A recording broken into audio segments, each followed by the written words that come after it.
ఇక ఫ్రిడ్జ్‌లో అన్నం పెట్టి తీసుకోవడం అనేది చాలా కామన్‌గా చూస్తూ ఉన్న ఇష్యూ మనం. అన్నం ఫ్రిడ్జ్‌లో పెట్టి తీసుకోవచ్చా? ఫ్రిడ్జ్ ఎలా తయారైందంటే అమ్మా మార్చరీలో తయారైంది.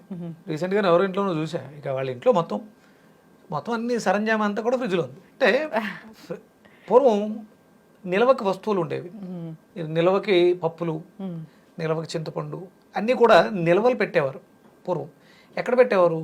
జాడీల్లో పెట్టి శుభ్రంగా గట్టిగా మూత కట్టి మనకు చెక్క మూత పెట్టి స్ట్రాంగ్గా పెట్టి పక్కన పెడితే వర్షాకాలం ఇలాంటి పరిస్థితులలో అత్యవసర పరిస్థితులలో అంటే సీజన్ అయిపోయిన తర్వాత ఇప్పుడు ఇది పల్లీల సీజన్ శుభ్రంగా పల్లీలను శుభ్రం చేసుకుని లోపల పెట్టుకునేవారు. మినువుల సీజన్ మినువులు శుభ్రం చేసుకుని లోపల ఆడించి పక్కన పెట్టుకున్నారు. కందిపప్పు ప్రతిదీ కూడా సంవత్సరంలో ఒకసారి ఎండాకాలంలో వీటిలన్నిటిని శుభ్రం చేసుకుని స్టోర్ చేసేవారు. సంవత్సరాలు ఉండేవి అవి. అంటే వచ్చే సంవత్సరం మళ్ళీ ఆ సీజన్ వరకు కూడా వాటిని కొంచెం తీసుకుని వాడుకుంటూ ఉండేవారు.